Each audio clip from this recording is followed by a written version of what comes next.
Vou ativar a câmera por um minutinho só para poder fechar. Aí não tem isso. Isso. É isso. Já, né?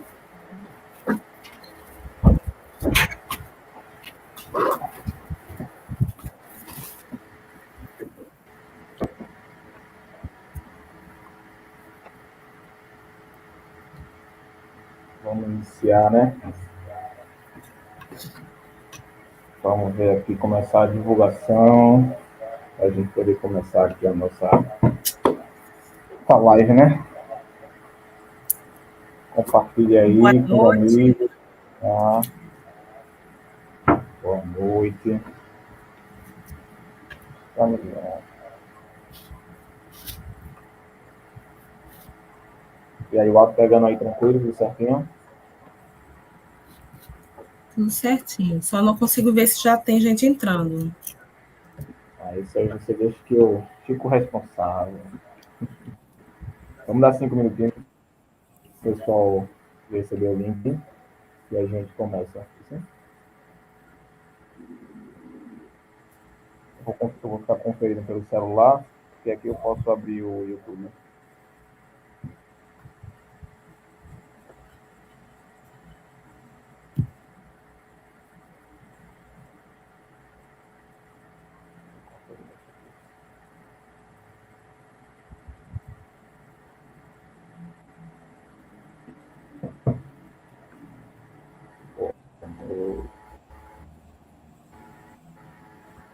Já tem Marquinhos aí. Boa noite, Marquinhos.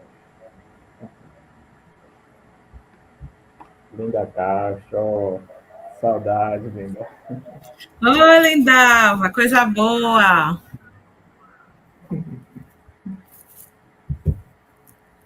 É a musa do esporte, né? É. Bom, vamos lá, deixa eu ver aqui. Tudo tranquilo aqui no YouTube, já estamos online então. Esperar 2 minutinhos aí, o pessoal entrar, receber o link. Aqui no YouTube também, tudo certinho.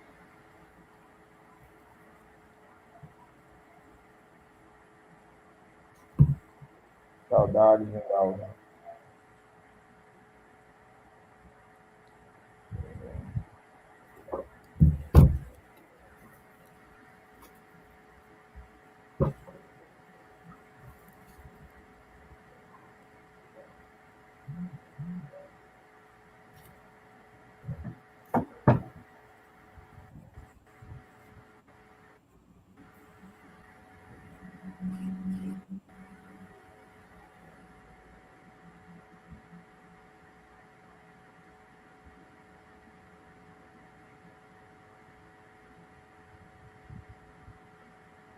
Kátia Bandeira. Será que é a nossa Catinha? É, nossa Catinha, a própria. A própria. Boa noite, meu amor. Conseguiu acessar, tá vendo? Foi difícil.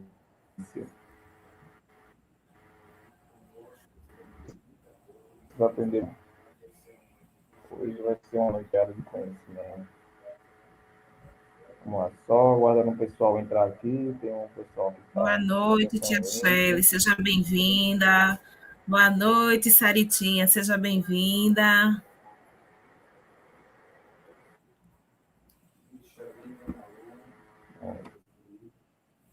Famosa Sari, noite, gente.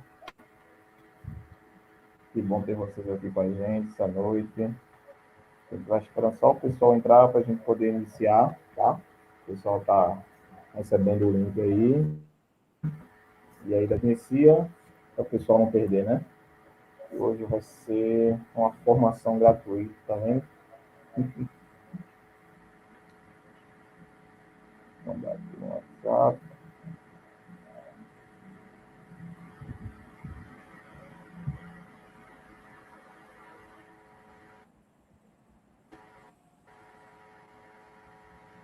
Virgínia. Oi, Virgínia. Boa noite, linda.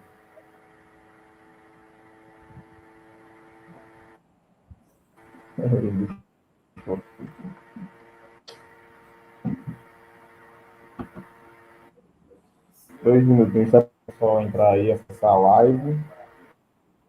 A gente inicia como te conhece. Tá?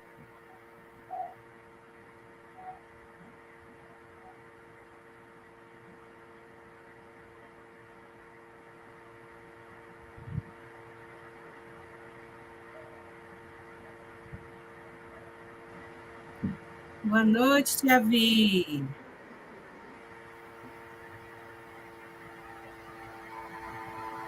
Pronto, acho que a gente pode começar. Pronto, o pessoal já conseguiu acessar o link, a transmissão já está funcionando. Vamos lá, então, vamos nos apresentar. Pessoal, boa noite para todos vocês que estão nos acompanhando, assistindo. A gente tem muito prazer em estar aqui trazendo para vocês essa oportunidade de aprender mais um pouco, né? Eu, particularmente, tenho um privilégio de estar aqui com nossa coordenadora, psicopedagoga Magna Oliveira, né? Trazendo esse conteúdo enriquecedor para vocês. E aí, sem mais delongas, eu vou deixar aqui a nossa palestrante essa noite se apresente, fale um pouco aí dos seus conhecimentos pedagógicos, seus conhecimentos docentes e toda a área envolvendo aí a inclusão. Magna?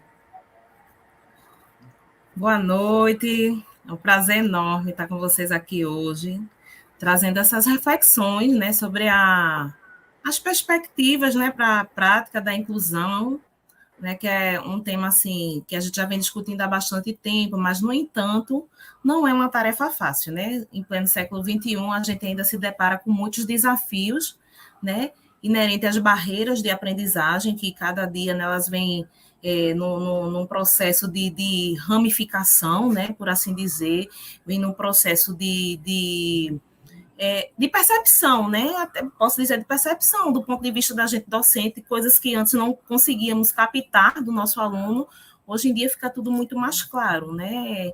Eu estou muito feliz de estar aqui hoje, né, nessa partilha, né? Para quem não me conhece, quem está entrando, meu nome é Magna Oliveira, tá? Eu já estou no exercício da docência já há 23 anos, né? Cada dia que passa, a educação, que é uma ciência linda, apaixonante, ela vem me trazendo novos desafios, né? Eu comecei em sala de aula, atualmente eu trabalho na parte da gestão, né? Que é coordenando os trabalhos pedagógicos da Escola Dinâmica, que fica situada em Ouro Preto, no bairro de Ouro Preto, na cidade de Olinda, né? E, assim, né, apaixonada, né? Mas, assim, a educação só é boa se ela cabe todo mundo nela.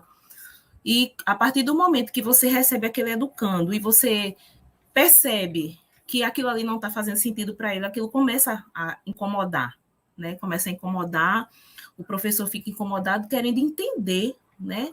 Nossa, estou aqui fazendo de tudo, fiz meu planejamento, né, em concordância com a gestão, com a coordenação, está tudo alinhado, as estratégias, a melhor prática, mas, no entanto, o sujeito não aprende. O sujeito que eu falo é o docente, é o discente, né, o aprendente, o estudante. Ele não aprende.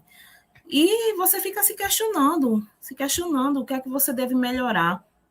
Mas muitas vezes isso aí é uma questão de barreira, é algo que está impedindo. Às vezes aquilo ali também não faz sentido, porque a gente aprende por área de interesse. Então, assim, são uma série de situações, né, a serem evidenciadas, a serem refletidas e observadas dentro do processo de educação. E hoje, assim, para iniciar essa discussão aqui com vocês, né, eu trago primeiramente, né, as mulheres que aqui estão comigo, né, um feliz Dia da Mulher, né, todo dia é Dia da Mulher, gente, todo dia a gente é guerreira, a gente acorda linda, perfumada, passa nosso batom, coloca nosso brinco e vai bem trabalhada, né, na elegância para as lutas da vida, as lutas e vitórias, né, então, assim, primeiramente, né, feliz Dia da Mulher, né, sintam-se aí abraçadas, e eu venho trazer hoje, inicialmente, uma reflexão. Eu faço parte assim, de vários grupos, né, que eu ainda não falei para vocês, né, mas quem me conhece sabe, eu sou aplicadora ABA. O que é que uma aplicadora ABA faz? Ela maneja comportamento, tá? Aquele comportamento que está inadequado, que está deixando aquela pessoa assim disfuncional no contexto social, a gente vai manejando para aquele comportamento inadequado vá diminuindo e vá aumentando a frequência de comportamentos que são adequados ao contexto social. Então, assim, eu faço parte de diversos grupos de estudo, grupos, assim, de vagas, né, de empregos em clínicas e tal. E, assim, eu percebi, assim, as meninas, né, que, assim como eu, são psicopedagogas bem angustiadas, né, se sentindo, assim, no processo de desvalorização, e eu trago aqui hoje para vocês, gente, que não se sintam desvalorizadas, não. Tudo é a busca da gente, viu? Isso tem muito a ver com a busca. O que é que você está buscando, né? Eita, oi, Ricardo, que prazer, que bom que você está aqui com a gente. Eita, Adriana, também. É muito a sua busca, é muito você, né? O quanto você está dedicado, o quanto você está comprometido com a sua prática, né? Então, assim, gente o pessoal que é psicopedagogo, neuropsico, gente, não se desanima, não, porque é muito assim a tua busca pessoal, né? Você entender um pouco mais sobre essa área aí que você está atuando. Não é momento de desanimar, não, muito pelo contrário, é momento de buscar conhecimento para poder, né? Você tá bem situada aí no mercado de trabalho e na área, né, que você está querendo aí atuar, tá certo? Maria, Então, só te interrompendo, oi. perdão. Esse primeiro tópico que vai dar, antes de você começar a abordar, eu queria fazer uma pergunta que, inclusive, é uma das perguntas que o pessoal fez aqui. Estou fazendo antes que eu esqueça, para não te interromper futuramente, mas algumas pessoas têm perguntado acerca da influência da pandemia nesse período agora que a gente passou, o período pandêmico, e quais foram as principais influências da pandemia na questão educacional dos alunos, né? Especialmente daqueles alunos com algumas dificuldades, algumas barreiras, né? Quais foram as principais dificuldades que eles enfrentaram, que a gente vai enfrentar agora Nossa, devido a esse pandemia? primeiramente, o social. Gente, como o social foi comprometido nesse período. Isso, assim, é algo que ficou gritante, né? Porque a gente ficou, né, privado do direito de ir e vir, né? E o brasileiro é muito isso, né? O brasileiro é muito sinestésico, né? A gente é muito corpo, é muito abraço, é muito bate-papo, a gente é praia, a gente é vida social ativa, né? Isso é a vida do brasileiro. A gente é carnaval, a gente é festa junina. Então, assim, a gente vive em contextos que o social da gente é muito atuante, né? A gente é um povo festeiro, então de repente a gente tem uma quebra nisso aí, lógico, né? Afetou demais essa questão social, primeiramente, né? Foi algo que atingiu muito o contexto pedagógico, porque quando houve a volta, né? Quando houve a liberação para a volta para as escolas, qual foi a percepção que eu criei? Gente, que a gente não sabia mais viver em sociedade, né? Isso não foi só nas crianças, não, foi nos adultos também. O limiar baixou, a gente não consegue mais, a gente não tem mais, a gente não consegue mais se frustrar em determinadas situações. Por quê? Porque o limiar baixou.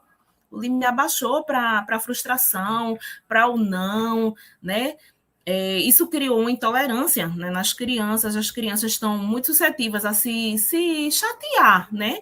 Com muita facilidade, não aceitar a opinião do outro. Então, assim, eu acho que o social foi algo assim que foi chave nessa situação de pandemia, do pós-pandemia, né, que a gente ainda está vivendo esse contexto, né, todas essas sequelas emocionais, sociais, pedagógicas ainda estão aí para serem vencidas, e eu acho que, assim, primordialmente, algo que foi muito afetado foi realmente essa questão do social. E do social foi, né, desencadeando outras situações, né? E aí foi surgindo demandas, foi surgindo aí a questão da ansiedade, né, nas crianças, que está muito forte, muito forte.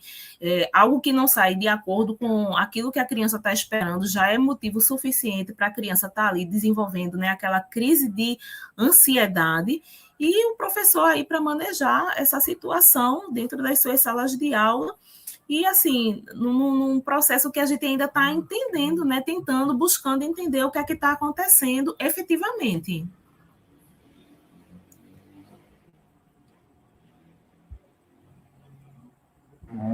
Muito bom, Magna, muito bom.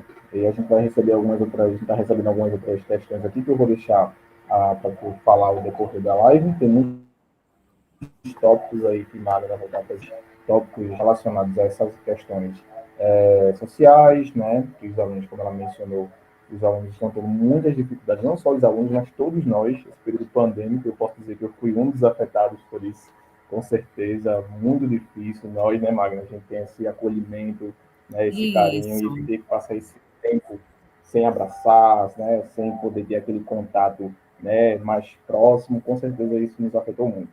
Mas, Magna, qual é o primeiro tópico aí que você quer trazer para a gente discutir? Primeiro, a gente precisa refletir, né? O que é que a gente precisa estar atento para a gente fazer uma educação inclusiva eficaz, né? Porque muito se fala sobre inclusão.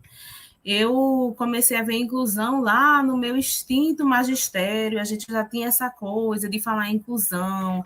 Foi quando começaram a desaparecer aquelas salinhas de educação especial e foi pensado em pegar aquela criança que está ali aprendendo de acordo com a sua demanda para conviver com os seus pares, né? Porque inicialmente o papel um dos papéis da escola, né, falando na função social da escola, é você aprender a conviver em pares. Como é que você aprende a conviver em pares se está tudo ali sendo direcionado para uma barreira, para uma demanda?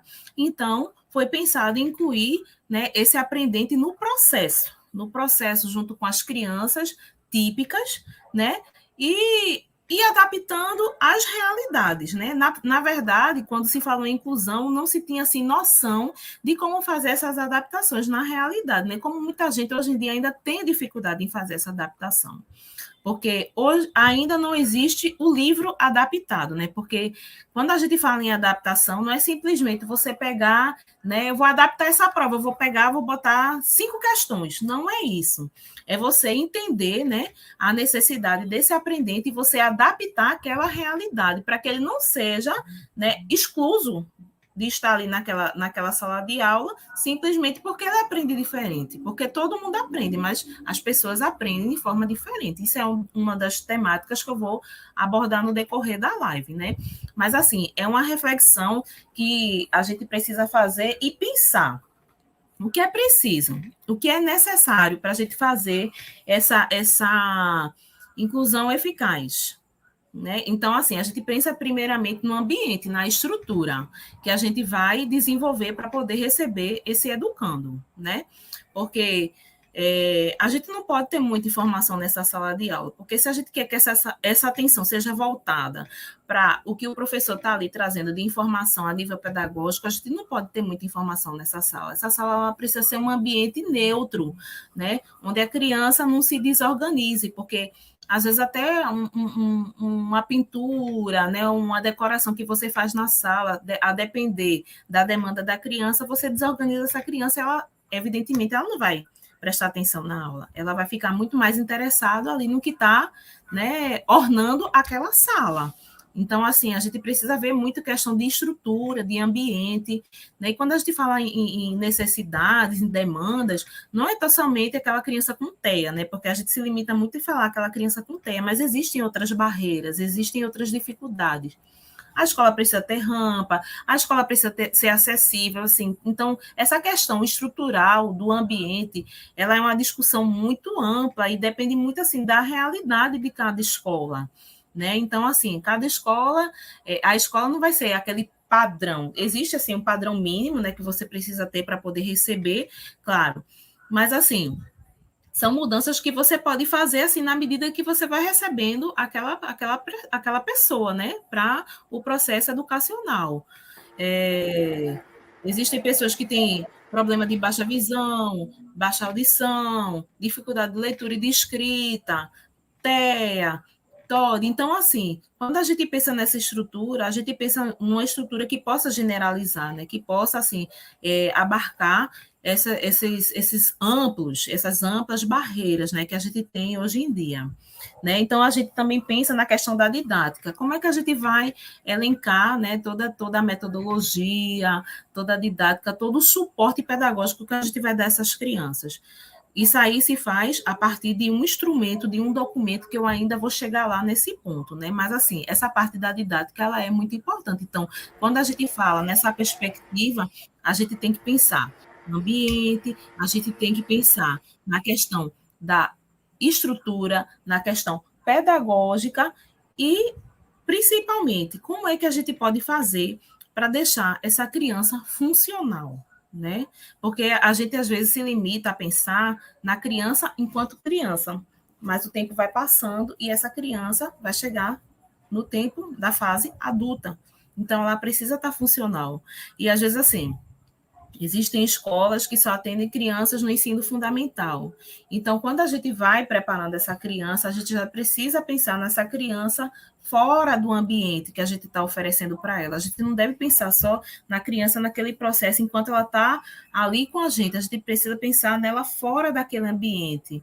Eu trabalho com alunos no ensino fundamental 2, anos iniciais e anos finais. Então, assim, quando vai chegando nas 2 últimas séries dos anos finais, então eu já começo a pensar como é que essa criança vai ser manejada, vai ser preparada para o ensino médio, dar funcionalidade à vida dessa criança, para que ela possa viver esse ensino médio do ponto de vista social, do ponto de vista pedagógico também. Porque às vezes a gente pensa muito assim, né? Ai, meu Deus do céu, mas ele é tão esperto, ele está aprendendo tão bem. Mas a gente também tem que pensar no contexto social, porque quando acaba o ensino médio, a criança, o adolescente, o adulto, né, já está na fase adulta, também vai para o ensino superior e, posteriormente, por consequência, vai começar a procurar as primeiras oportunidades no mercado de trabalho. E esse social, será que ele vai permitir esse acesso no mercado? Então, às vezes, a gente se limita muito a pensar na questão da matemática, em conhecer regras para você desenvolver uma equação do primeiro grau, uma equação do segundo grau, e às vezes a gente deixa muito de lado essa questão da funcionalidade da criança, né? De saber chegar, conversar, de saber pedir um emprego, de participar de uma dinâmica de grupo sem que aquilo ali possa causar frustração. Então, assim, essa discussão é uma discussão muito ampla, acho que dá para a gente passar a noite, entrar pela madrugada, mas como a pandemia deixou a noite toda aqui, né? Então a gente vai ter que ir limitando aí as conversas, porque se deixar, eu sou muito apaixonada por inclusão. David, que está trabalhando comigo aí há uns 3 anos, ele já sabe como eu sou entusiasta aí de todo mundo incluso, de ver todo mundo participando e funcionando do ponto de vista social. Isso aí, para mim, acho que é primazia e eu luto muito por essa bandeira, viu? Quem me conhece aí sabe, né, David? Magna. Isso mesmo, Magna. É isso que eu iria observar. Esse é um ponto muito importante, a questão social. Algo muito interessante, que eu acho que também é uma dúvida do pessoal aqui, que sempre pergunta, né, questão em relação a essa questão do social, porque você citou uma das habilidades que esses alunos eles desenvolvem, que são as outras habilidades. A capacidade de desenvolver uma parte cognitiva muito bem, né? Porém, muitas das vezes essas outras habilidades elas também elas vêm com uma dificuldade em outras áreas, como você falou, a parte social. Então, às vezes o social é um pouco comprometido. Então, isso também precisa ser trabalhado, como o Magna nos falou aí. E sim, eu posso afirmar que é um entusiasta, viu, gente? É uma entusiasta na área da educação inclusiva. E essa daí faz, ela ama, ela gosta, é apaixonada por isso. E se vocês tiverem alguma dúvida, pessoal, em relação a essa parte social, mas, se desorganiza. O que seria exatamente esse termo? Qual seria o significado dessa desorganização no contexto do aluno?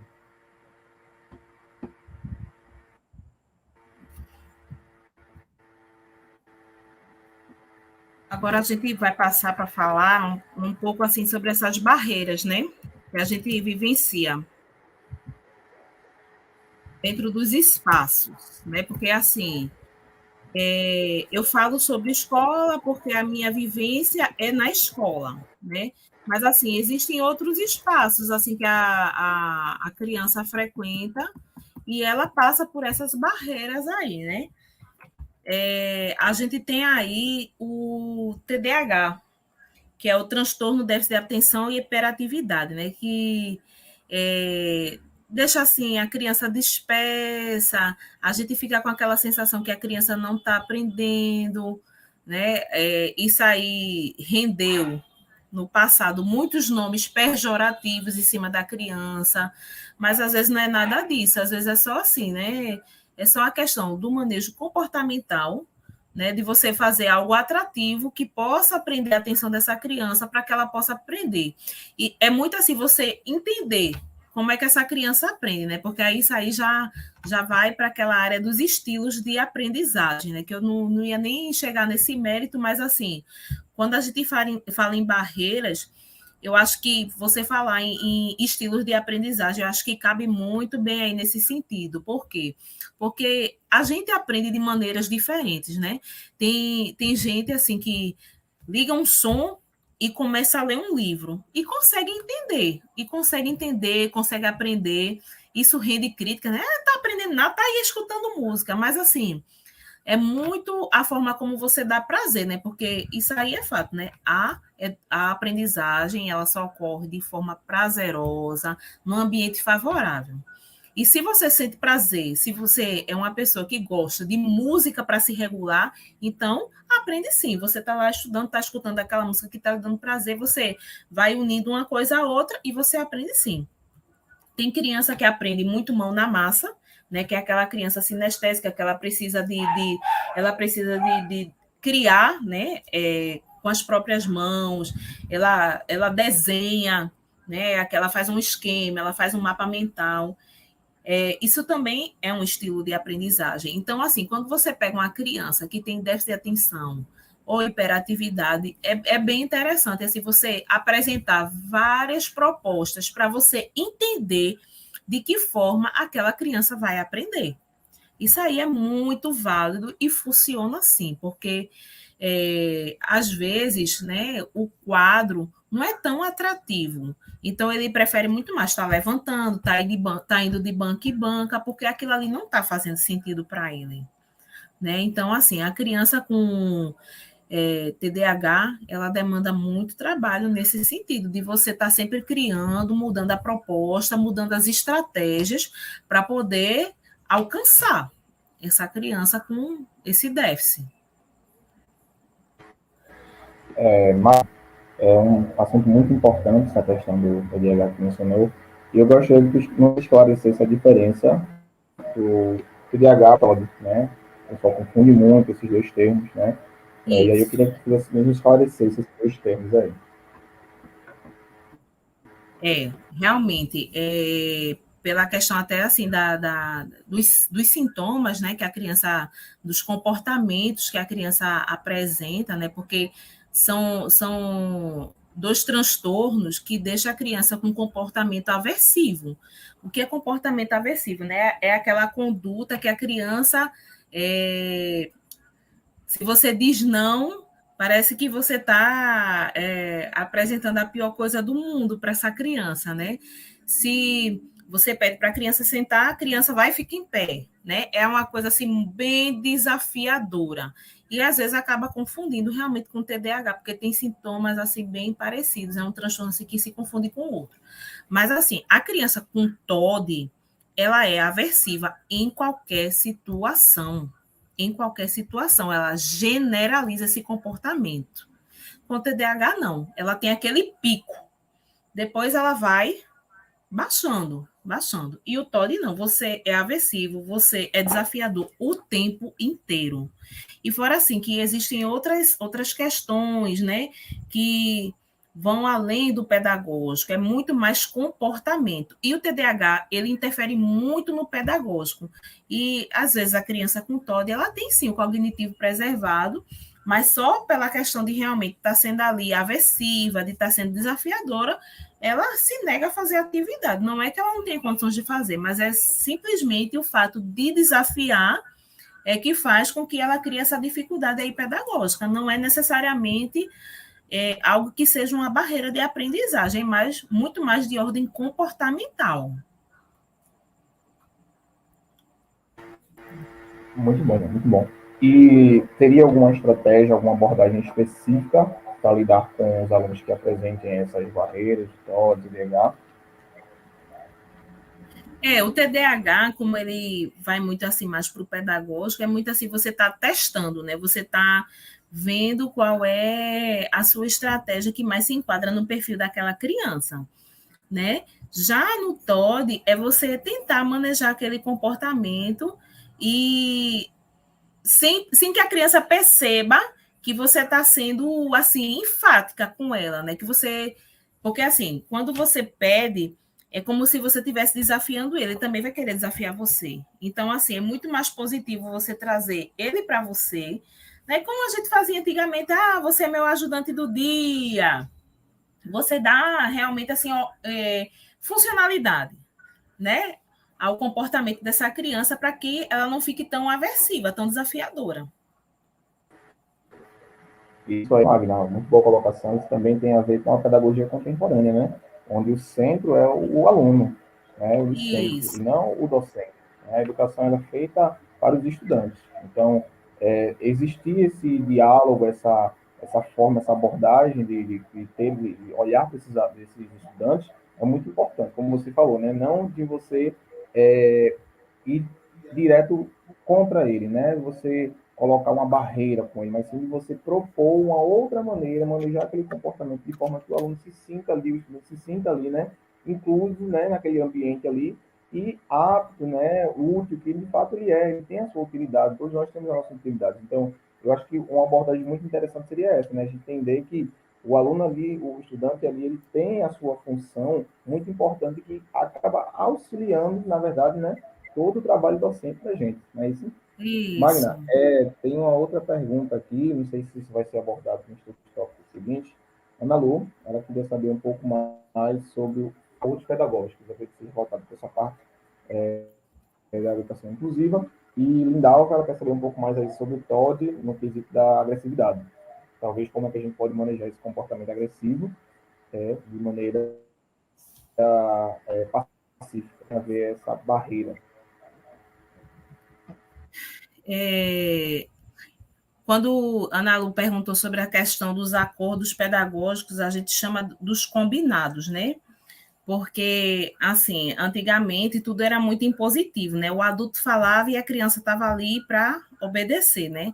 Então, assim, esses novos, no novo modelo, isso já não se cabe mais, não cabe mais, né? Essa questão de você ser tão enfático, impositivo com a criança, né? É muito mais assim, a criança atuante no processo, participativa. Então, assim, você fazer os combinados realmente é bom. Isso a gente tem professor que gosta de chamar de contrato didático, né? É você já nas primeiras aulas, você já ir, você combinar, fazer sua proposta, você combinar o que pode, o que não pode, o que vai ser bom, o que não vai ser bom, o que vai atrapalhar, o que não vai.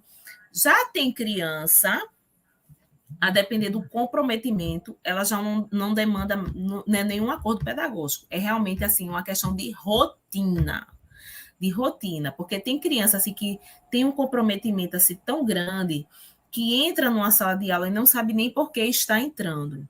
Então, assim, quando a gente trabalha assim com as atividades de vida diárias, AVDs, então a gente costuma fazer uma rotina, né? Onde a gente vai mostrar como é que ela deve se comportar nessa sala de aula. Então, inicialmente, né, você vai sentar, você vai chegar, você vai sentar, vai fazer a oração, você vai cantar. Agora, isso tudo através de imagens, né, para ficar mais atrativo para a criança. Você cria aquele quadrozinho, né?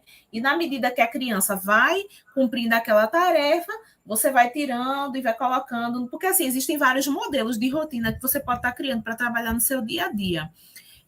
Depois eu vou trazer para vocês aqui nos vídeos essa proposta. Eu posso até assim, montar uma rotina, fazer um vídeo mostrando como se monta uma rotina para as crianças, para vocês entenderem, porque assim, falando assim, fica muito abstrato realmente, né? Mas é mais ou menos nesse sentido. É a criança saber que ela vai chegar, vai se sentar, vai cantar, vai fazer uma oração. Em seguida, vai tirar o livro da bolsa, vai cumprir aquela atividade. Depois vem a hora do lanche, ela vai saber que ela vai precisar tirar aquele lanche, vai colocar arrumadinho na mesa. Depois ela vai precisar saber que ela vai guardar aquele lanche. Ela vai saber a hora do brincar. Tudo isso estruturadozinho na rotina da criança, tá? Vai saber que ela vai ter que cumprir mais uma ou duas atividades, tudo isso mostradozinho na rotina, e vai saber que tem a hora de ir embora. Essas rotinas, elas são bem interessantes. Com o tempo, a criança fica realizando isso tão no automático que já não precisa mais utilizar. Mas, a princípio, dependendo do comprometimento, se a criança tem dificuldade, né, com rotina, é bem interessante você criar um quadrozinho de rotina. Fica bem legal, fica bem pedagógico, né? E assim, fica prazeroso, porque ele gosta de saber que ele cumpriu aquela tarefinha e já vai diminuindo ali no quadrozinho de rotina. É bem legal. Pronto, tem muita gente querendo saber sobre TOD. Né? Isso. Eu ia falar, algumas pessoas ainda aí estão bem interessadas em TOD. Juliana Moraes também quer saber se essa rotina ela pode ser através da própria foto da rotina dela. Com a foto dela fazendo as atividades. Ou seja, pelo que eu entendi, se a criança pode usar a própria foto dela fazendo as atividades. Né? Pode sim, dependendo assim isso depende muito do comprometimento da criança, né? Eu gosto de criar a rotina com a própria foto da criança, acho que fica bem interessante. Eu já trabalhei assim dessa forma na turminha do Infantil 4, com a professora que tinha um aluno com essa dificuldade, nessa questão de rotina, né? E a gente fez essa rotina e melhorou, ajudou muito no manejo do comportamento dele. Ajudou muito, muito, muito mesmo. É bem interessante. E se for com a foto da criança personalizada, eu acho que ele fica mais encantado ainda, viu, com essa rotina. Em relação ao TOD, gente, o TOD é uma questão assim, bem preocupante, tá, gente? Isso aí cabe um vídeo inteiro só explicando sobre essa questão de TOD. Antigamente, quando eu comecei a ouvir sobre esse termo, dizia que só se fechava diagnóstico de TOD quando o sujeito, né, chegasse aos 17 anos de idade. Hoje em dia, essas questões assim, já mudaram, né? A gente já consegue enxergar TOD em crianças até com 5, 6 anos, né? Porque, assim, realmente é aquela criança que desafia você o tempo inteiro. O tempo inteiro. Tá? Tem gente que confunde o TOD até com a esquizofrenia, mas assim, a esquizofrenia ela busca mais assim um alvo.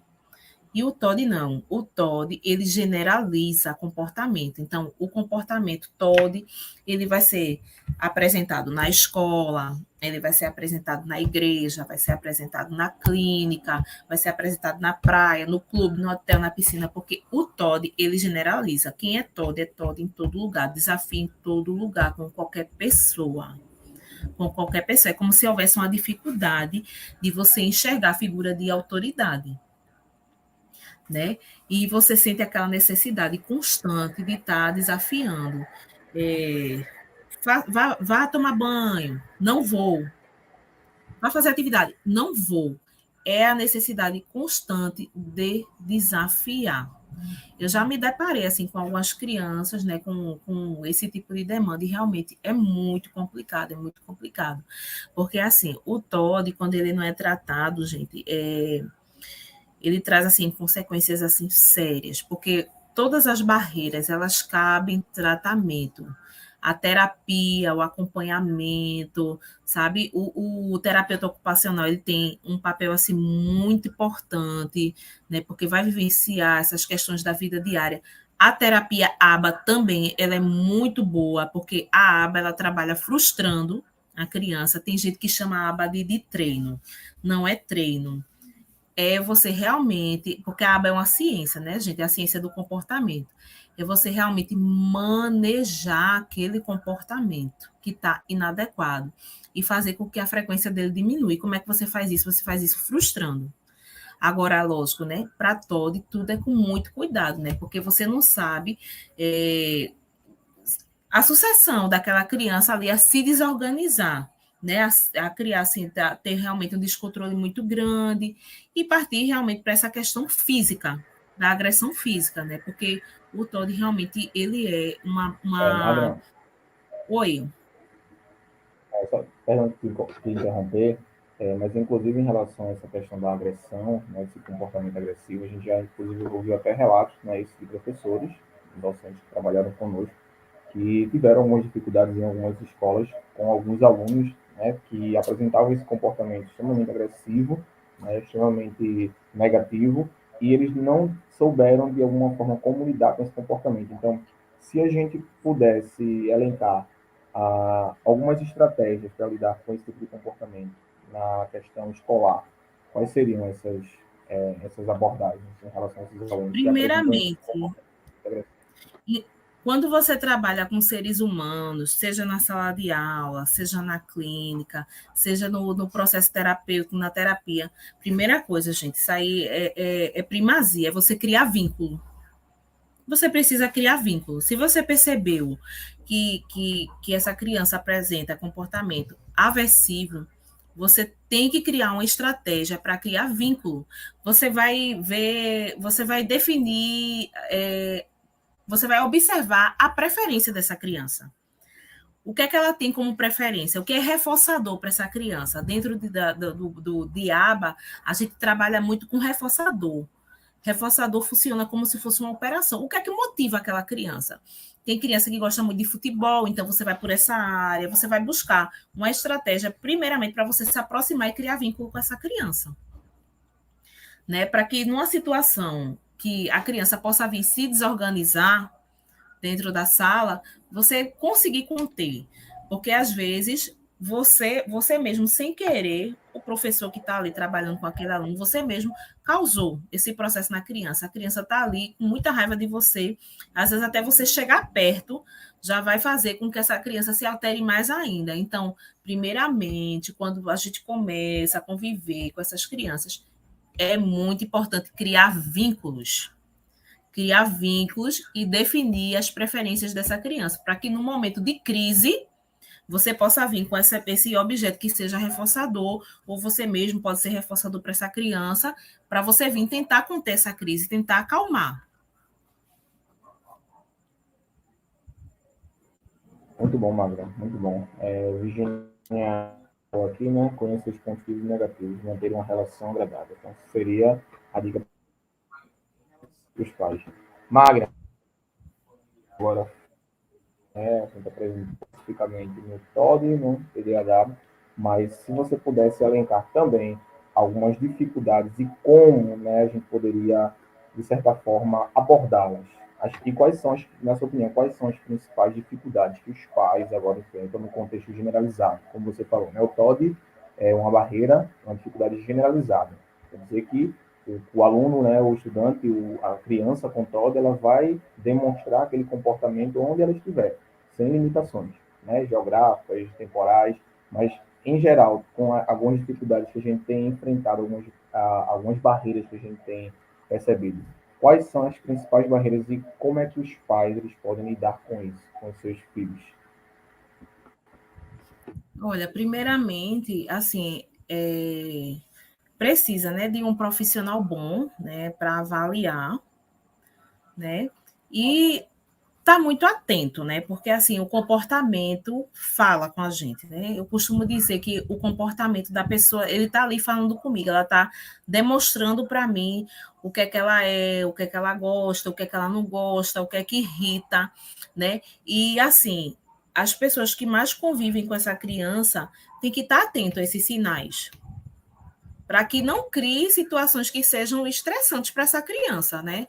Porque se você está ali criando situações que possam vir a estressar, a desorganizar, então o comportamento desafiador vai se sobressair, sempre vai se sobressair. A forma como você aborda essa criança, a forma como você se reporta a ela, a forma como você cobra dela, porque até o jeito que você vai cobrar dessa criança precisa ser diferenciado. Agora, lógico, sem que ela e os outros que estão ao redor percebam. Né? Até para você também não criar um embaraço, né? Porque, que queira quer não, você precisa manter ali o controle daquela sala de aula, né? Você precisa manter o controle. Então, assim, quanto mais você se tornar, você criar vínculos, se tornar reforçador para essa criança, acho que ajuda bastante, até na hora de você manejar, quando essa criança estiver num momento de crise, querendo ali realmente te desafiar. Eu acho que é estar sempre observando, estar atento e repassar, né, para a coordenação, repassar para o psicopedagogo da escola, para o psicólogo, né, e estar em contato com essas famílias, desde que, né, porque assim, ainda existe toda essa dificuldade nos processos de aceitação, porque na vida da gente, né, existe o ideal e o real, né? Às vezes a gente idealiza muito uma situação, mas a realidade, quando vem, ela se apresenta de outra maneira. Então, a gente que é mãe, eu me incluo nesse rol também, a gente vem para um ideal e quando o real acontece, tudo é mais difícil, a gente vai viver ali os processos para entender, né, o que é ter um filho com barreira, o que é ter um filho com demanda, né? E até você entender, até você conseguir manejar, até para uma mãe isso é muito difícil, viu, minha gente? É muita busca, é muita luta.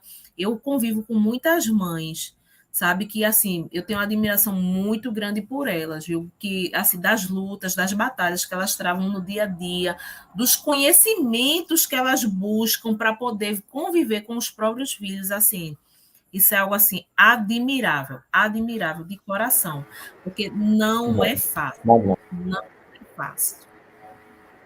muito bom. Magna, ele já iria entrar nessa relação, mas eu deixa só para a dúvida de espaço matemático, acho que não, É, nosso Tiago, professor Tiago Medeiros, ele quer saber um pouco sobre como identificar os jovens com TDAH. Então, já foi, né, mencionado esse assunto aqui. Deixa eu só te perguntar quantos mais tópicos a gente ainda vai abordar, para a gente se programar aqui. Tem mais algum criança tópico com para ser abordado? TDAH, geralmente é aquela criança que está mais. Porque, assim, o TDAH ele pode ser algo que vai mais para a hiperatividade ou então para o déficit de atenção. Né? Eu tenho uma desconfiança muito forte com meu filho, né, com o Luiz Miguel, né, com vocês que já estão aí comigo, vocês sabem, né, que eu tenho uma desconfiança muito grande do TDAH, Luiz Miguel. Agora o dele vai mais para o déficit de atenção. Às vezes ele tem aquele pico ali de estar ali falando muito, porque assim, é aquela criança que fala o tempo inteiro. Fala o tempo inteiro. E às vezes assim, parece assim que ele quer realmente chamar a atenção, né? Fala alto, fala descontroladamente. Isso aí já é uma característica que está aí no checklist do TDAH, né? Aquela criança dispersa, que você já está com o quadro cheio, a criança ainda está na segunda linha, ali ainda, vai tirando estojo, vai tirando coisa por coisa, bem disperso.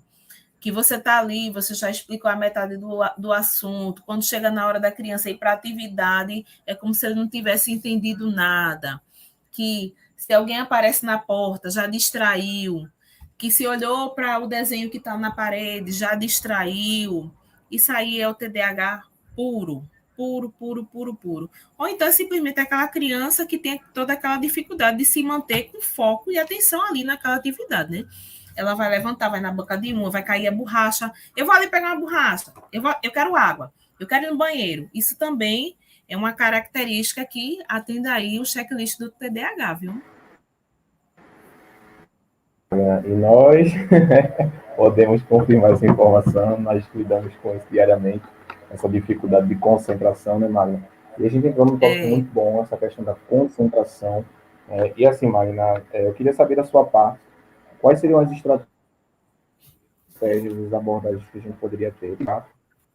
Então, você já uns pontos aí, ou fazer com que o aluno ele tenha mais interação, né? Mas assim, a gente viu que esse nível de dificuldade da atenção também se potencializou após o período pandêmico, né? Onde as crianças isso. desenvolveram muito essa dificuldade de manter a atenção. Então, o que é que você sugeriria para na parte agora docente, no ambiente escolar, estratégias para a gente manter a atenção daquele aluno que tem essa barreira da atenção, de manter o foco. Fazer com que ela participe mais, né? Por exemplo, tem estratégias tão legais que você pode usar na sala. Você pode estar trazendo muita dinâmica envolvendo a temática aí da tua aula. Isso aí funciona muito bem, né? Fazer seminário, fazer com que aquela criança participe. Agora, sim, essa questão da participação da criança tem que ser algo assim voluntário, nada forçado, né? Porque tem criança que, além de tudo, ainda apresenta o processo da timidez. Né? Então, assim, você precisa realmente, você tem que estar de olho nesse comportamento, ver se a criança está predisposta a ser protagonista nesse processo, porque tem criança que ama, né? Até assim, você pedir para apagar um quadro, tem criança que adora, você já está fazendo ali com que ela participe e se torne funcional ali dentro daquele contexto. Quando a criança assim tem muita energia, né, que é a criança que tem hiperatividade, até para você buscar um piloto, para pegar uma água para você, você já está botando essa criança para nesse trajeto que ela faz, ela já está ali se regulando, né? Porque tá gastando energia, já saiu do ambiente, já está ali se regulando, porque às vezes a gente precisa até sair um pouquinho do ambiente para se regular. Isso acontece, né, inclusive com nós docentes, a gente também precisa desse tempo de, né, regulação, vamos dizer assim, né? Muito bom, Magna. Magna, tem algumas perguntas aqui que estão chegando, né, privado. Deixa eu ver se eu não passei nenhuma. Pessoal, se eu passei alguma, me perdoem, no chat aqui, consegui ver tudo, mas se você... Mas, Magna, em relação ao autodiagnóstico, a gente tem percebido essa questão da ansiedade de alunos que têm se autodiagnosticado e quais são os perigos disso, como é que a gente pode evitar isso, né? O que é que fazer nesses casos, o que é que está acontecendo esse alto índice, né, de autodiagnóstico, por que isso está acontecendo? Por que as crianças estão se autodiagnosticando? É porque assim, né, além do Brasil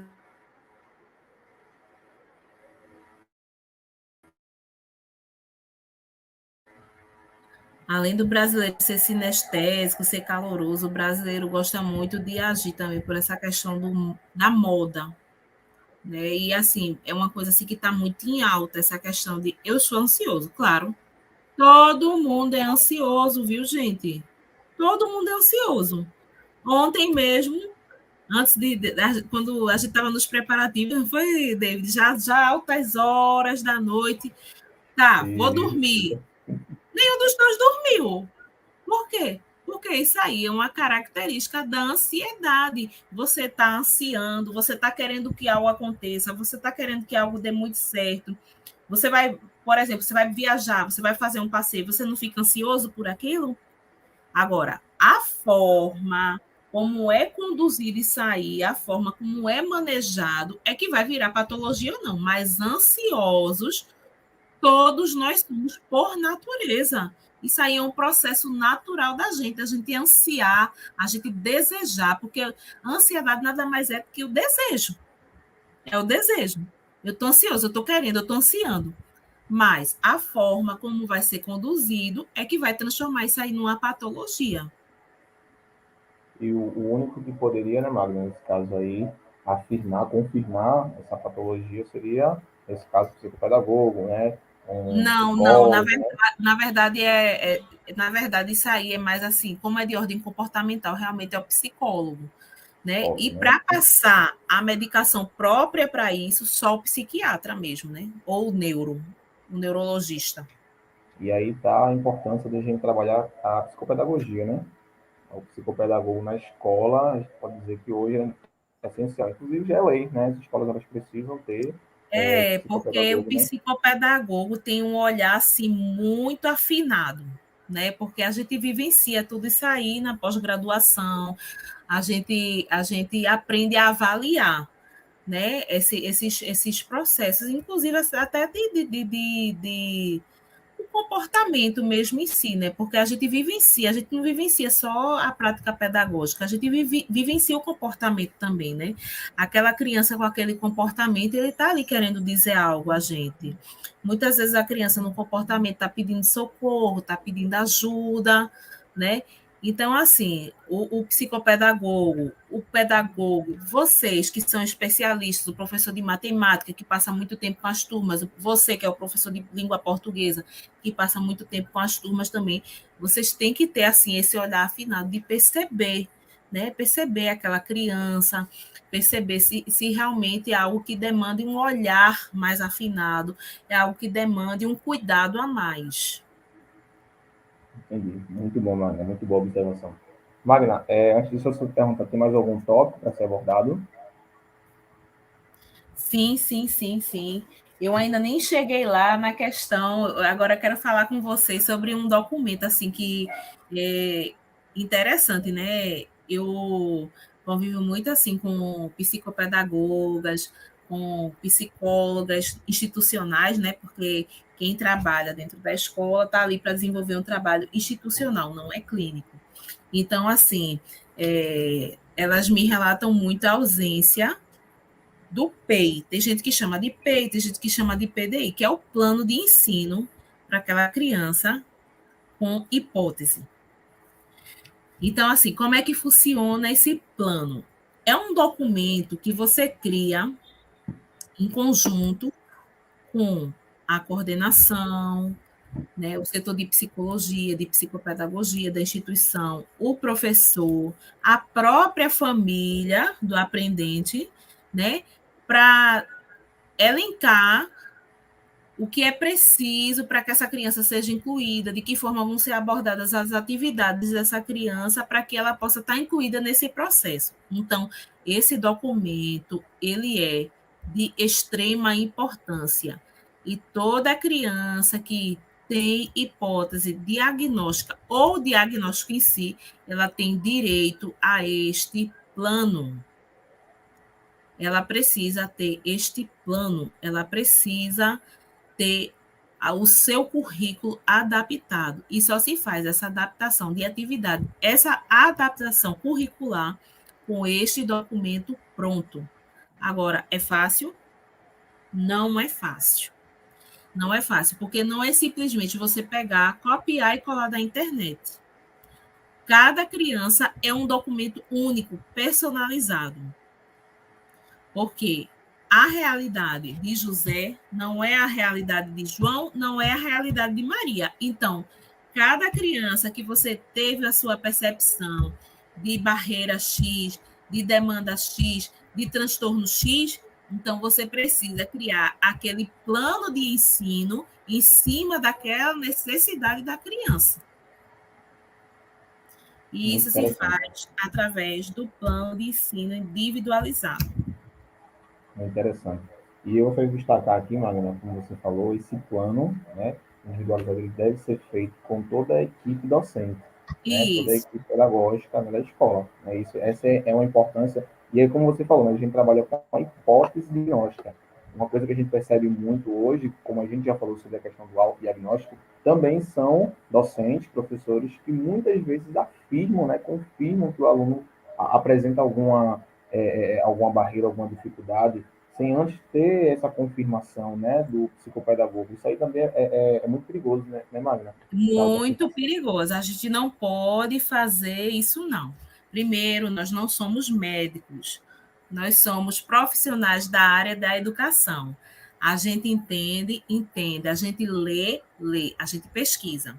Mas a gente não pode sair por aí dando diagnóstico.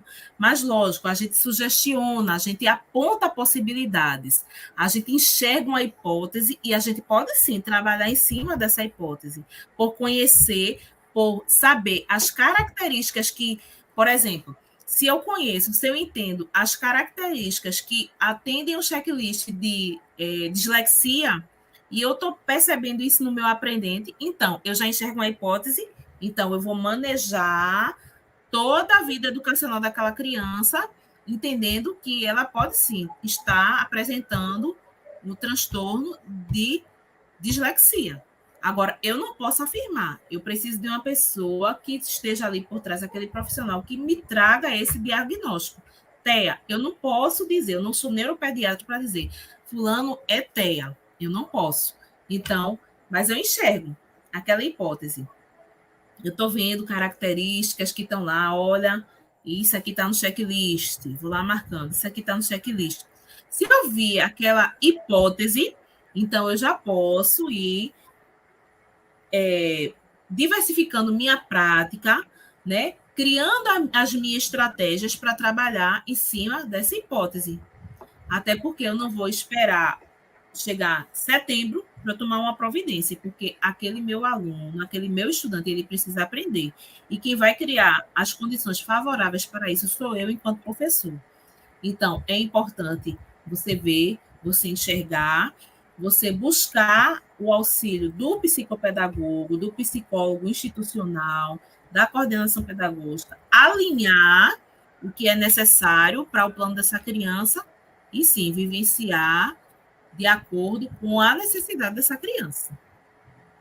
Muito interessante, Magna. E outro ponto muito importante é a presença, né, a contribuição familiar.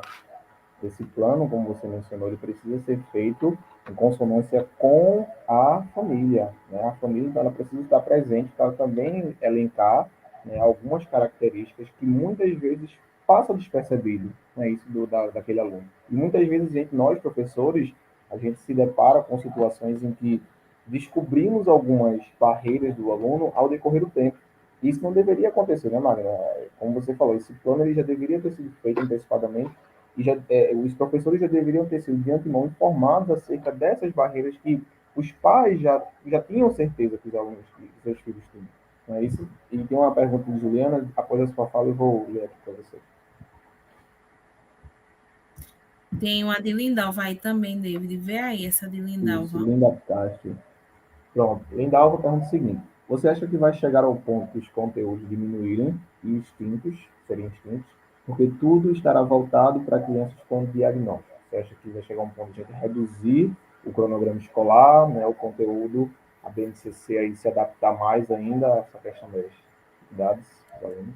Não, eu acredito que não chega a tanto, não. Não acredito que não chega a tanto, não. Agora, eu acredito sim que com o decorrer do tempo, né, do avanço dos estudos, eu acredito que vai haver as adaptações, né? As adaptações a gente não tem para onde fugir, mas eu acredito que extinguir, não acredito não que existe essa possibilidade, não, até porque, assim, tem criança que necessita disso, né? Que é outra demanda, que são as altas habilidades, tem criança que precisa ser desafiada do ponto de vista cognitivo.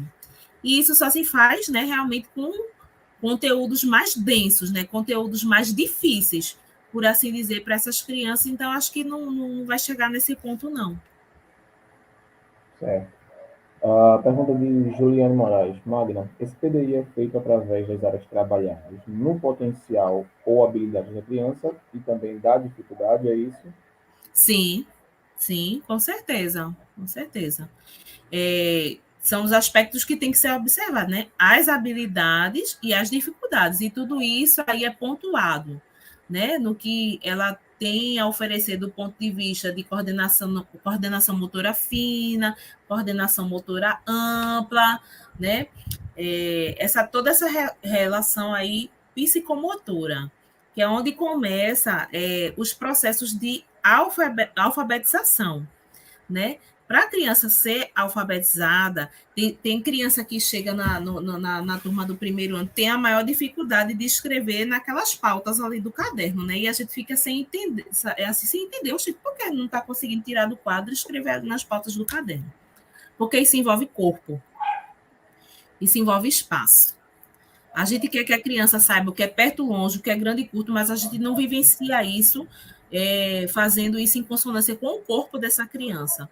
E esses processos começam na educação infantil, porque a partir desse momento que você está fazendo aquela relação com aquele corpo, é que a criança vai criando consciência fonológica.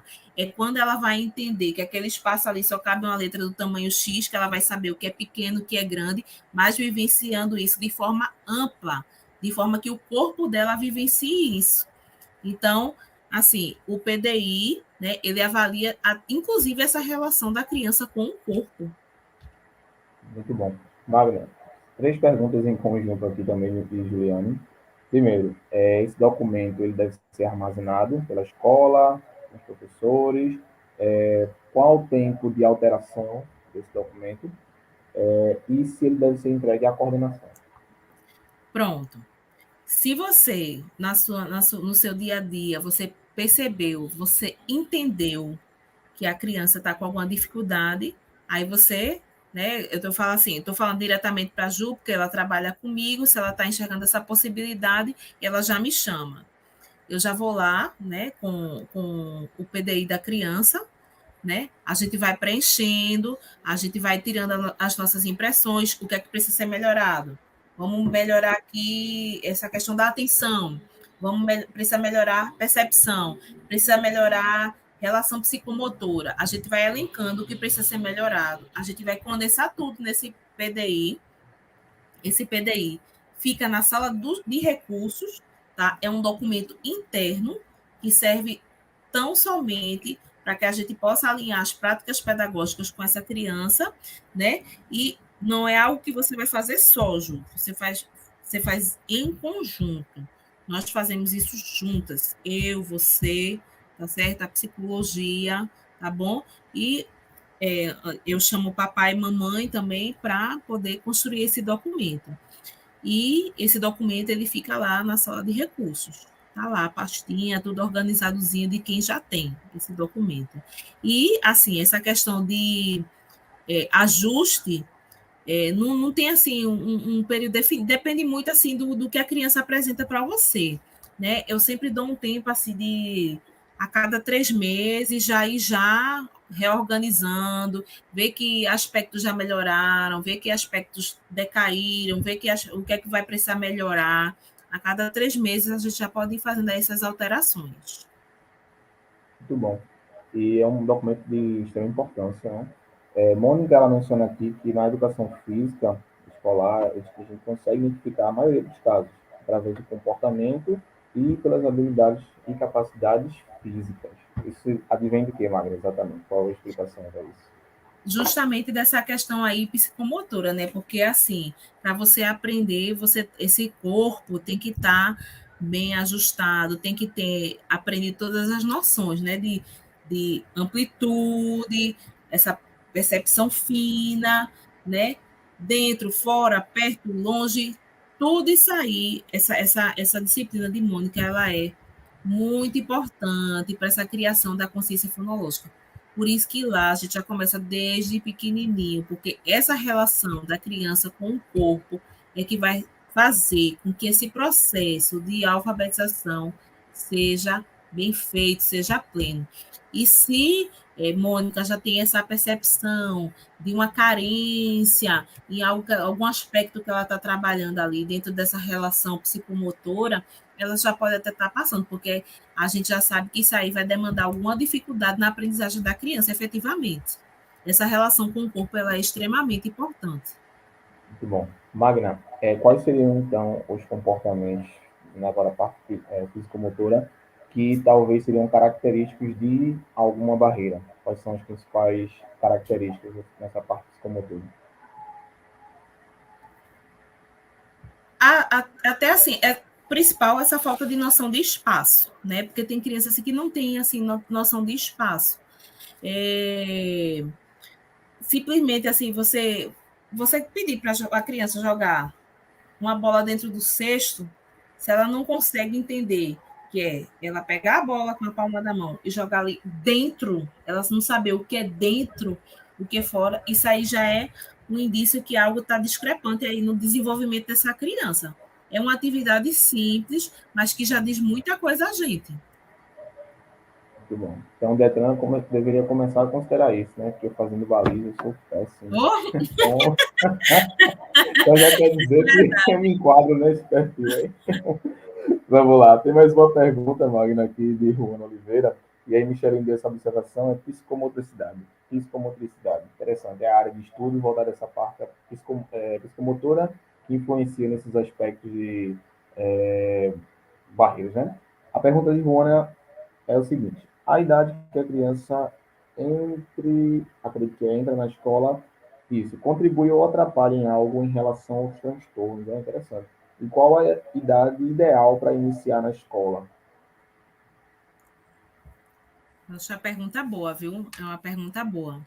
Aí a gente entra assim, né, inclusive na questão da legislação, né, que diz que a partir dos 4 anos a criança ela tem o direito de estar na escola. Mas eu acho assim que quanto antes a criança começar a ter esse convívio, eu acho que assim 2 anos é uma idade perfeita, é ideal, porque a partir dos 2 anos a criança tá pronta para o aprendizado, né? Claro, dentro do que ela pode dar para a gente. Não é que a criança com 2 anos vai chegar lá e vai ser alfabetizada. E pode acontecer, viu? Se a criança tiver altas habilidades. Não é todo mundo que vai chegar com 2 anos de idade e aprender a ler. E ainda existe casos, né? Que a criança lê com 2 anos depois deixa de ler. Eu não me lembro o nome desse termo agora. Eu vi isso numa formação com a professora Marcela de Sena, mas eu não me lembro o nome do termo. Mas eu posso ver com ela e depois trago isso para vocês. Mas eu acho que 2 anos, inclusive por essa questão de convívio, por essa questão do social, por essa questão do partilhar, essa questão do se frustrar, essa questão de viver essa relação psicomotora, de aprender a conhecer o corpo, eu acho que os 2 anos é uma idade ideal para a criança já estar sendo inserida no contexto escolar. Muito E bom. assim, né? A percepção que eu criei ao longo desses meus anos de experiências é que dos 4 aos 6 anos é a fase em que a criança tem mais comportamentos que demonstram alguma demanda que mereçam mais atenção. 4, 5, 6 anos começam a surgir características que já vão aí atendendo a checklists de demandas que merecem atenção. A partir dos 4, 5, 6 anos, que é quando a criança vai precisar desenvolver mais sinapses para aprender mais coisas, vai passar por mais processos de frustração, aí começam a aparecer os primeiros indícios de barreiras.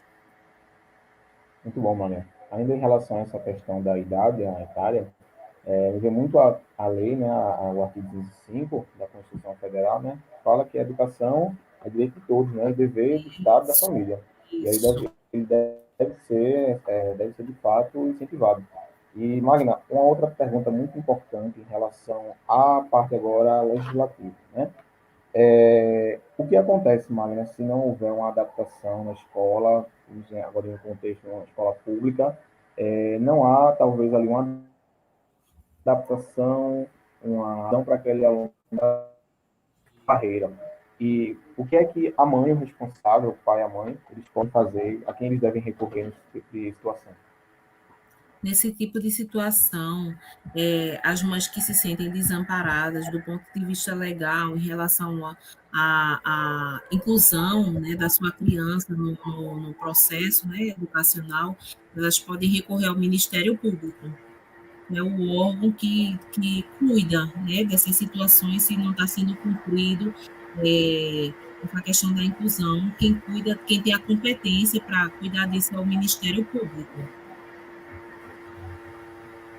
É importante esse direcionamento também. A gente tem muitos casos de responsáveis que são enganados, né, vamos dizer assim, por algumas instituições escolares que se dizem como tais, mas não realizam, né, não seguem os marcos legais estipulados para a educação. Né? Isso é muito sério, isso aí, como a gente falou, é um caso do Ministério Público, né? Então o responsável deve, de fato, recorrer, ele deve procurar esses direitos, como a gente vê no artigo 25 Exatamente. da Eu Constituição, acho, direito eu deles. acho que antes de mais nada, assim, quando você está no processo assim, de você estar naquela captação de alunos, eu falo assim, de acordo com a minha realidade, né, que é a instituição particular de ensino, quando você está no processo de captação, você precisa ser muito sincero, né? o que você pode e o que você não pode fazer por essa criança. Eu mesmo costumo usar muito da sinceridade. Olha, eu só vou até aqui, porque nem tudo realmente eu consigo fazer. Né? Porque assim, nós vivemos das mensalidades escolares e isso causa assim uma limitação no serviço, né? Porque senão a gente teria que aumentar muito a mensalidade para poder dar todo aquele suporte. Então, assim, eu não prometo aquilo que eu não vou cumprir.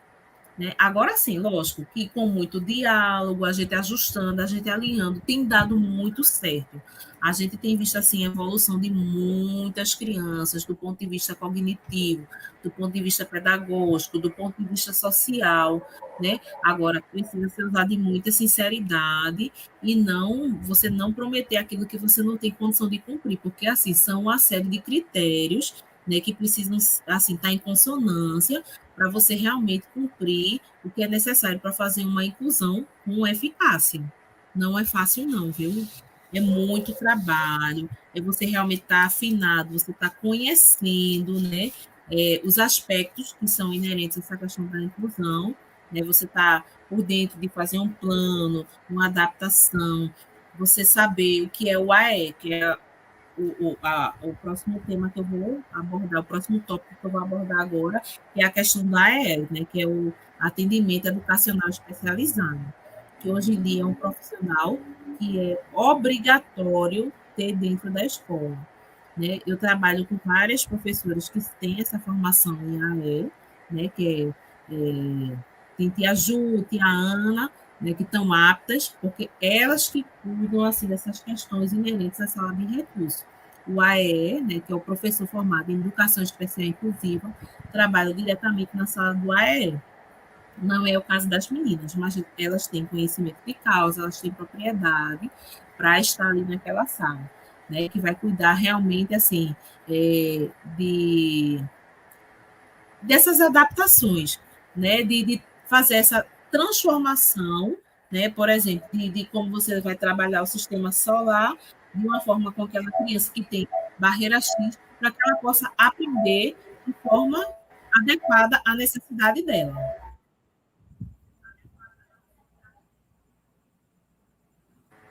Muito bom, muito importante, Magna. Magna, deixa eu ver se a gente tem outro aqui. As pessoas estão questionando também acerca da estrutura. A gente falou sobre isso no começo, nessa live, a necessitação estrutural. E entramos novamente nesse assunto quando a gente fala sobre a questão da adaptação, que é necessário, como você falou, um ponto muito importante, né? Nossa realidade, como somos trabalhadores de instituição privada, então, particular, então, nós temos essa realidade, essa questão de mensalidades, e isso tudo requer, claro, um investimento, né? E esse investimento, infelizmente, pelos nossos, a forma como a educação ainda é vista, ainda existem muitas barreiras, né, que muitas vezes impedem essa total adaptação para esses alunos. Mas isso é uma questão seríssima, né? Essas escolas devem realizar essa adaptação até para facilitar a entrada. E essa adaptação, como a gente falou, deve ser, além da adaptação física, né, como rampas de acessibilidade, também adaptações nas salas, né? Adaptações visuais, recursos de multimídias, né? Em relação a essa parte mais didática, né? Recursos de multimídias, quais seriam as principais e talvez indispensáveis recursos hoje para uma sala de aula? Isso depende muito assim do tipo de educando, do tipo de aprendente que você está recebendo, né? Porque tem criança assim que aprende muito com as tecnologias assistivas, né? Aprende muito com essa questão de robótica, com essa questão de sala Google, né? Aprende muito com essa questão tecnológica, né? E assim é um investimento assim, que é importante, que torna a aula mais atrativa e chamativa até para as crianças que são típicas. E para crianças que têm neurodivergência também, isso funciona de forma muito eficaz. E a própria construção do material, né? Ju sempre traz materiais bem interessantes, né? Que você pode estar construindo ali na própria sala de aula, Achei bem interessante um trabalho que Celso passou sobre essa questão, sobre máquinas simples. Talvez assim, o conceito, né, de máquinas não tenha sido tão atrativo, mas a forma como ele passou, né, para a criança construir, eu fiquei aqui na sala, aqui no chão, com o Luiz Miguel fazendo a máquina dele, e isso assim foi bem motivador para ele. Eu vi assim que ele ficou bem motivado, né? E essa questão de construir também, de criar o material, de fazer maquete, ainda é uma forma assim, bem atrativa para as crianças. É verdade, Magna. Magna, em relação à adaptação das atividades, já foi falado, algumas dúvidas em relação a isso, adaptação das atividades, eu fiz me ouvir, deu um corte aqui na fala. Em relação à adaptação de dados, algumas pessoas estão perguntando aqui, já foi falado sobre isso.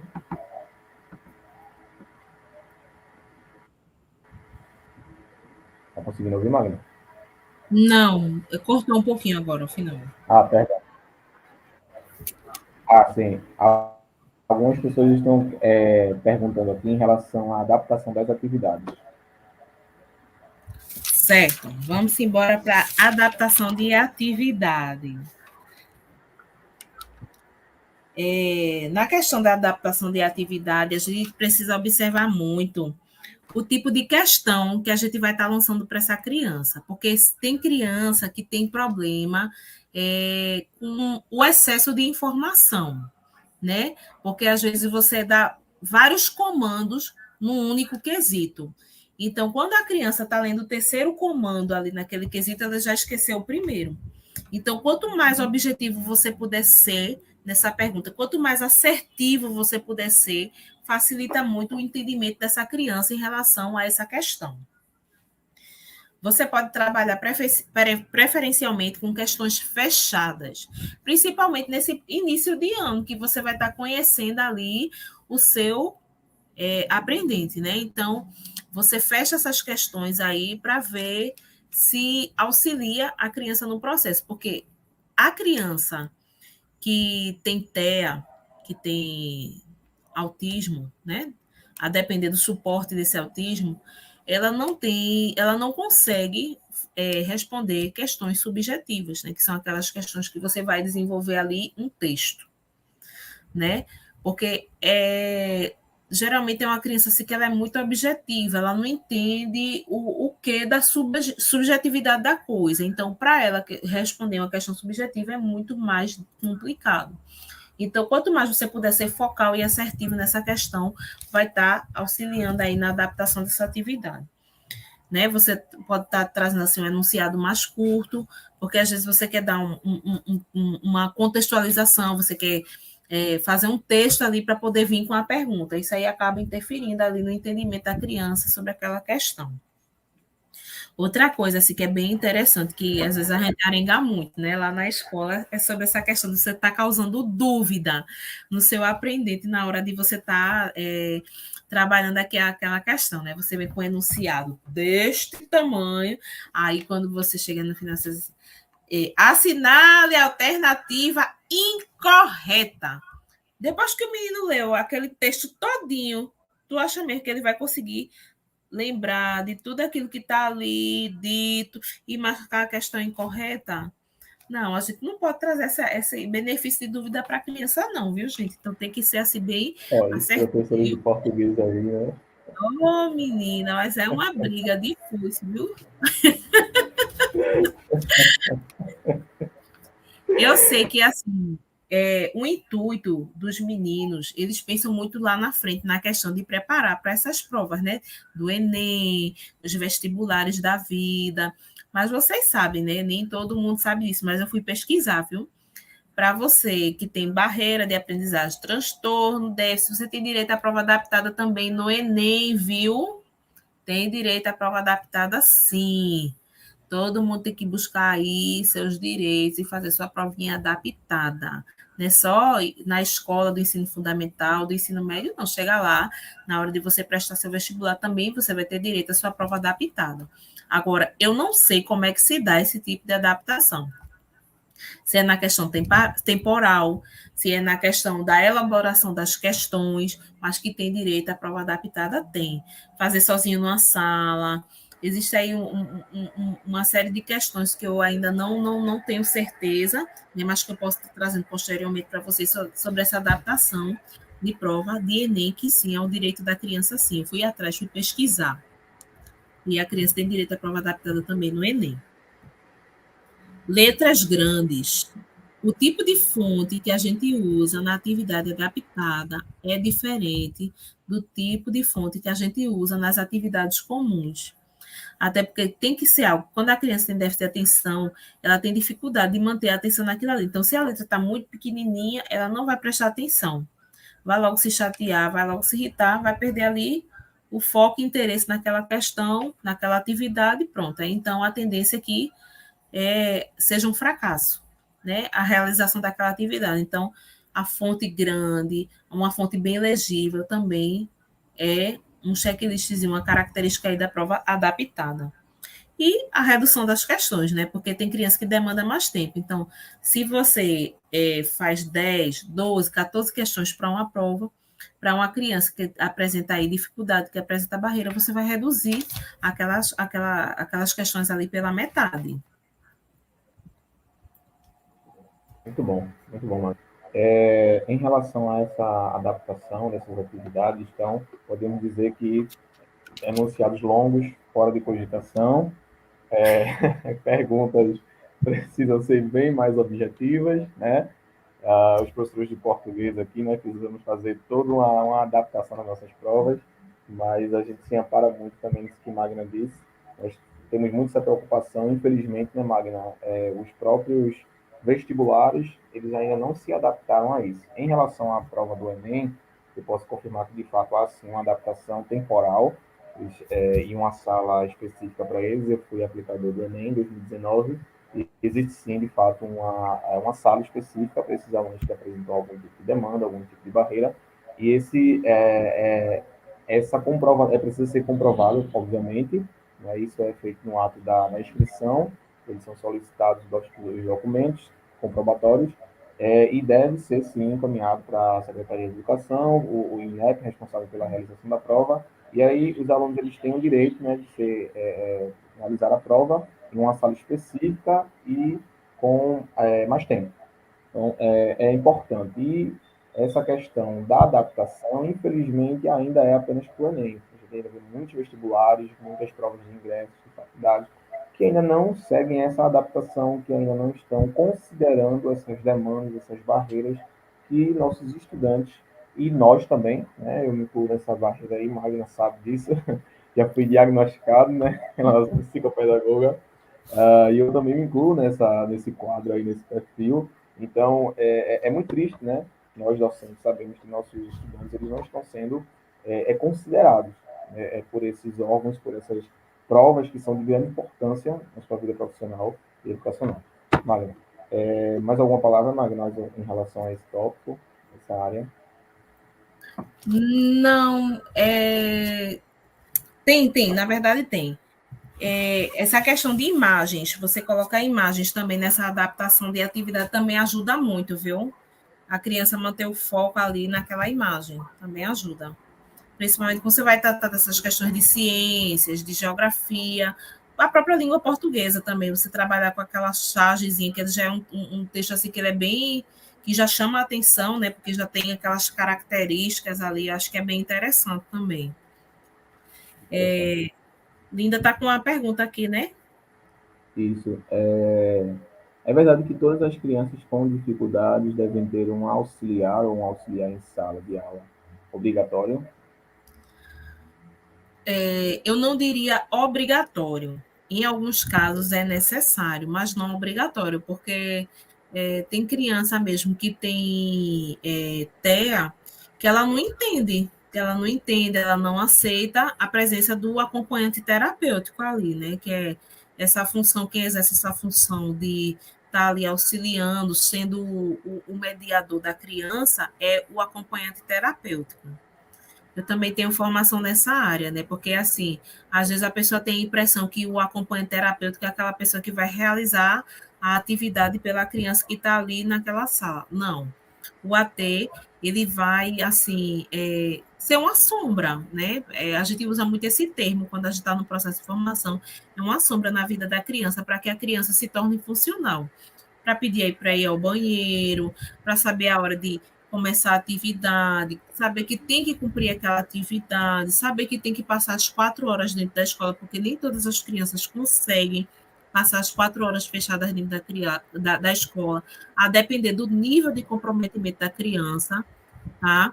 É, perceber quando a criança está ali entrando numa crise, que ela precisa de ir para outro espaço para se regular, até ir para a sala de recurso mesmo, né, para mudar, né, randomizar ali aquela atividade e fazer algo diferente, né, para que aquilo não se torne chato, para que a criança tenha motivação para voltar no outro dia para a escola. Então, o AT atua muito nesse sentido. Agora, obrigatório, eu ainda não conheço assim, nenhuma lei que enfatize que realmente seja obrigatório, né? É importante, mas obrigatório, realmente, eu não sei assim, do ponto de vista legal, até onde vai aí essa cobertura aí desse profissional. Interessante. Muito boa a participação do Lindalva aí. Magna, algumas pessoas podem querer, existe alguma possibilidade de você disponibilizar algum modelo de PDI no seu canal, algum modelo de adaptação da atividade? Vamos ver esse Tem, rostinho sim. aí. Tenho. Depois eu vou colocar mais vídeos, né? Para ensinando a produzir esses documentos, produzir atividade. Eu vou estar colocando mais coisas aí no canal que possa estar ajudando vocês aí no manejo desse dia a dia, desse cotidiano escolar, né? Dessa nova realidade. Muito bom. Gente, só lembrando que deveria ser transmitido pelo canal de Magna. Houve um pequeno probleminha na transmissão, mas essa live, né? Verificativo aqui, ele vai ficar salvo, tá? Tanto no meu quanto no canal de Magna, então vocês podem postar lá quando vocês quiserem. Não esqueçam de estar sempre aí no canal de Magna, como ela mesmo disse, ela vai estar postando alguns conteúdos muito importantes para nós, docentes, pais de filhos neurodivergentes. É muito importante, é bom vocês estarem acompanhando. Ela vai disponibilizar um modelo e a gente sabe quão trabalhoso é esse modelo, viu? A gente que faz esse PDI, olha, dá trabalho, viu, gente? Então, aproveitem aí, já é um modelo preparado, já vem tudo mastigadinho para vocês. É bom demais. Magna, tem mais alguma coisa para falar antes de a gente encerrar? Eu queria agradecer, né, a participação. Tem gente aqui falando comigo no WhatsApp, tá com problema na internet, tá caindo. Mas assim, eu já estou já finalizando aqui, essa live vai ficar gravada. Quem quiser depois ver, rever, tirar suas dúvidas, pode ficar aí à vontade, pode curtir bastante os próximos vídeos que eu vou postar, tá? E se tiver dúvida, pode falar comigo também no meu privado, no meu Instagram, Magna Oliveira, psicopedagoga. Siga muito, recomendar aí para os seus amigos, que eu estou aqui para ajudar. Conhecimento a gente não guarda, a gente multiplica. Muito bom, Magna. Gente, o Instagram de Magna tá aí. Tá? Magna, não sei se tu consegue liberar a última aba, o último banner. Consegue liberar aí. Ela vai estar algum conteúdo relacionado a essa área inclusiva, tá? Acompanhem lá. No meu Instagram nem vou dizer tanto porque eu já não posto muita coisa, viu? Então, eu acho que é o último ou o penúltimo, Magna. Pronto, isso. Já tem gente perguntando aqui quando é que vai ser a próxima live. Vamos ver, calma, né? Vamos ver, tá breve, tá breve.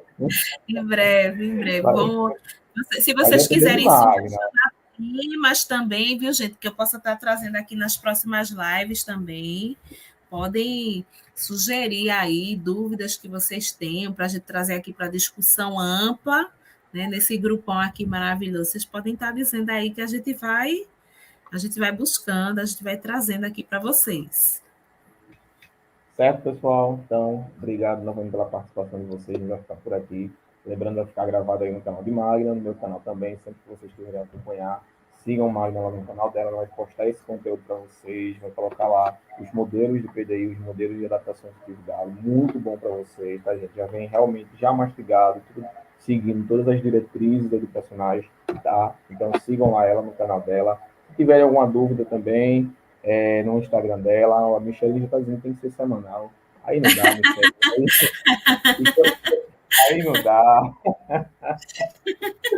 Ô, mulher, é difícil, mas a gente tenta, a gente tenta. Tá, gente? Obrigado pela participação de vocês, tá? A gente vai estar encerrando agora, vai ficar salvo aí. Muito obrigado. Escola Dinâmica aí, os docentes da Escola Dinâmica, né, que estiveram nos acompanhando aí, Ju, Micheline, Lindalva, né?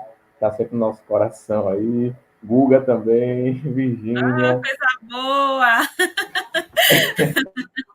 Hoje, Obrigada, viu, gente, pela participação de vocês. Meu Deus, vocês moram no meu coração, viu?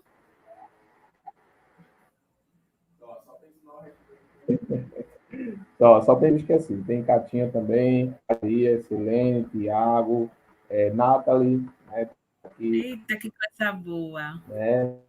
Micheline, entre outros aqui. Ju, Iavi, Também, Suelen, aí, né? coisa boa. Bom, pessoal, então a gente vai ficar por aqui e até a próxima aula aí, né? Tô parecendo que tô gravando a aula, né, Magna? Lembra nosso tempo de gravação? Tchau, gente. Fiquem com Deus. A gente nos vemos na nossa Até a próxima aula. próxima, Tá? Pode encerrar gente. tudo. Tchau.